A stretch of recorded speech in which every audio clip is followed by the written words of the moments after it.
Welcome to my Vision News. Some news stories for you. First one is from Oromia, where on Sunday, a religious organization is going to hold special programs in four cities of the Oromia region. Opposition is being seen from splinter Orthodox Oromia region based faction which is trying to stop Sunday's programs. What is the name of this organization? Is the organization supportive of Ethiopian Orthodox Church led by Abune Matthias? And what are these programs about? Secondly, viewers, atrocities being committed against Tigray fighters now is becoming a serious issue now. 3 to 4 days ago, a Tigray Independence Party leader in an interview leveled serious allegations against Tigray military commanders. After that, we saw a statement from Tigray military command, and a few hours ago, Tigray Independence Party issued a detailed statement about what is happening in terms of atrocities being committed against Tigray fighters. And thirdly, viewers, an Indian magazine has placed PM Abiy at number one as the most democratic leader in Africa. And the magazine has shared grounds due to which PM Abiy was placed at number 10. We'll try to analyze this placement by the Indian magazine. Firstly, viewers, we know that the conflict between Orthodox Church of Ethiopia, led by Abune Matthias, and splinter Oromia region-based group is still continuing, though the three archbishops have been restored, and Orthodox Church has communicated to a federal High Court bench that the titles of three archbishops have been restored. But titles of appointee bishops have not been restored. Appointee bishops are leading church services. They are not allowing old administration to return to churches in Oromia. On Sunday, special religious programs are going to be held in four cities of Oromia. Velda Dandi is a religious organization. It's like Mahibre Kadusa, you can say. And it is Orthodox organization. This organization has announced holding of consultative meetings in four cities of Oromia on Sunday. So on Sunday, we could see gatherings in cities like Ambo, Vashava, Adama, Eshiva, Feche, North Shiva, Valiso, South Vashava, Valiso, where the entire conflict started when the Oromia region-based Orthodox bishops met in Valiso. And there they announced some appointments which led to start of conflict. Now this organization, Velda Dandi, is pro-Orthodox Church. Now, Oromia region-based Orthodox splinter faction is opposing these programs. The purpose of holding these programs is maybe to create some consensus to find a solution to the ongoing conflict. But opposition resistance is being seen by the Oromia region-based faction, which is calling upon the government to take action. So we'll see tomorrow. Will Oromia regional government allow Velda Dandi to organize religious gatherings in four cities of Oromia tomorrow? That remains to be seen. All four cities are in Shoa, and ethnic Amharas live in large number in Shoa, like Oromos, especially in areas like North Shore. That is why tomorrow is crucial. We'll try to update you tomorrow about this program. And what is the purpose? We'll see tomorrow. Is the purpose of these programs is to create some sort of consensus, some reconciliation between Orthodox factions, or the programs are being held to support main church led by Abune Matthias? That we'll see tomorrow. Secondly, viewers, alleged atrocities against Tigray fighters is becoming a serious issue in Tigray now.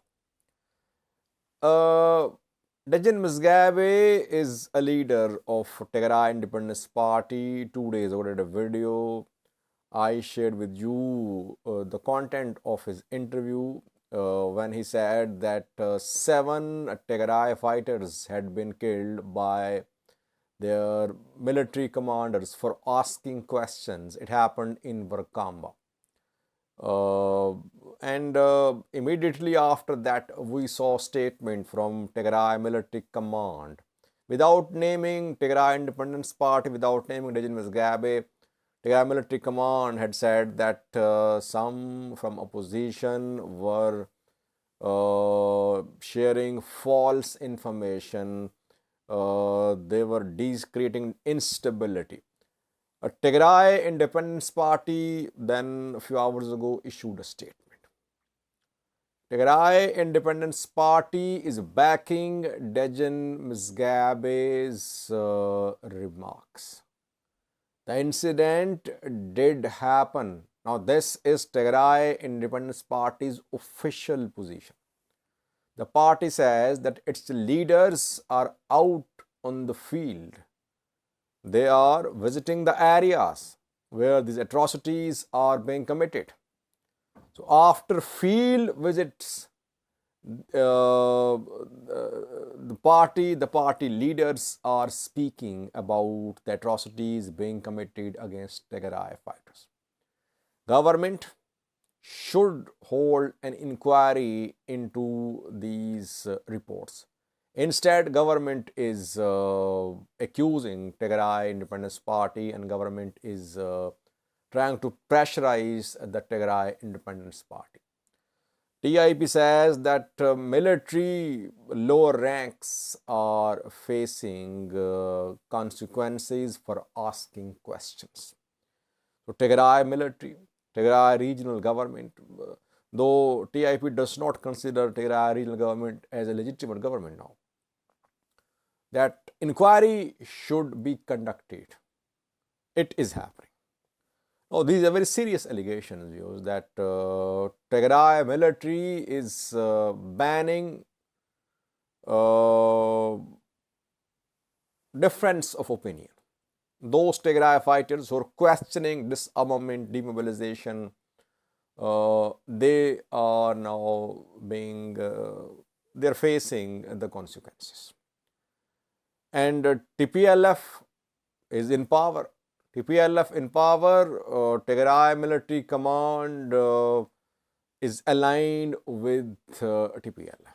It means there's no one to speak for these poor Tigray fighters. Only opposition is speaking. Opposition's voice is also being silenced. Tigray Independence Party's program was not allowed to be held a few days ago at a hotel in Makale. Hotel owner was told to ensure that no program was held there.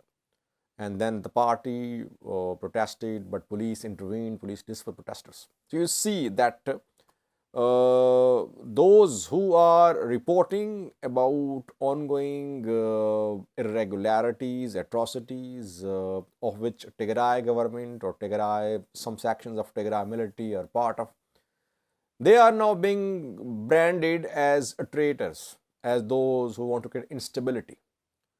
If someone is disclosing the crimes being committed, they should be appreciated.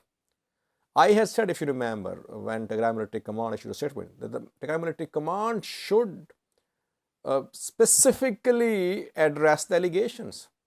A general statement will not serve the purpose. And you are seeing that. Tigray Independence Party is standing by its word that Atrocities did happen. 7 Tigray fighters were killed by military commanders in Warkamba. Thirdly, viewers, an Indian magazine has placed PM Abiy at number 1 as the most democratic leader in Africa. Open magazine. By the way, India-Ethiopia relations, India-Eritrea relations have been improving, especially India-Eritrea relations. We have seen that lately. The magazine says that PM Abiy is at number 1, Cyril Ramaphosa from South Africa at number 2.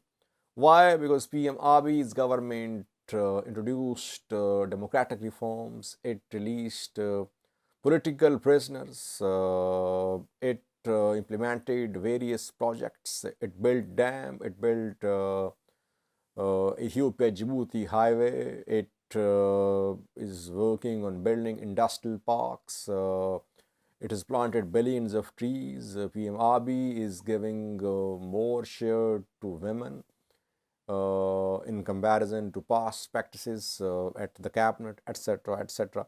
And government is privatizing institutions. A market-oriented economy is being backed by the government. I think most of the points mentioned by the magazine are either from 2018-2019, or the magazine mentioned projects which were already continuing, not started by this government, like GERD, like Ethiopia-Djibouti railroad or highway, like other projects as well, industrial parks too. Release of prisoners happened in 2018, and some returned to Ethiopia. Yes, release of prisoners happened last year too, when Jawar was released, when Maklekaba was released, TPLF leader too. But why were they put in prison? So PM Abiy's the ground established by the magazine to place at number 1, to place PM Abiy at number 1, is about his performance in 2018, 2019, I think. Lately, PM Abiy's democratic credentials have suffered a setback. Media is losing space. Political parties are losing space, opposition parties. Activists being arrested.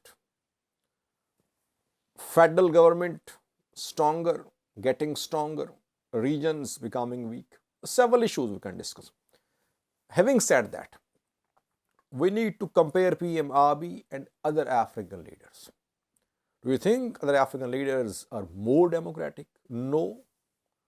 I wonder, why is there no mention of someone from Kenya? In Kenya, media is more free, I think.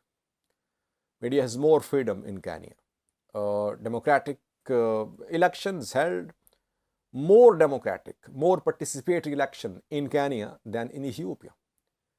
The election held around 2 years ago in Ethiopia was not participatory. Opposition boycotted. Compare Ethiopian election and Kenyan election. Kenyan election was more democratic, more participatory. So I wonder, why is that Kenyan leader Ruto or his predecessor, they were not named. Overall, Ethiopia started its journey along the route of democracy in 2018. There were hopes that PM Abiy would lead the country to a democratic country.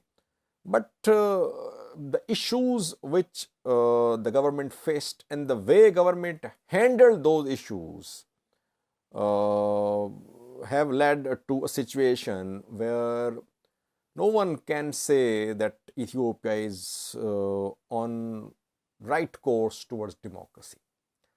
Rather, we are seeing a conflict between different groups for consolidation of their hold on power. So let's see, maybe the government will implement and introduce democratic reforms, which it promised in 2018. But if you look at all African leaders, definitely PM Abiy is not the worst in terms of democracy. Compare Ethiopia and Eritrea. Compare Ethiopia and Sudan to some extent. Ethiopia and Uganda, Ethiopia and Rwanda, West Africa, coup after coup. So PM Abiy's start was good, but he need to change his course. He need to give opposition more space. Opposition, media, judiciary. If these three institutions are allowed to work freely in Ethiopia, you will see progress. So far, let's see. Let's hope for the best. Thank you for watching.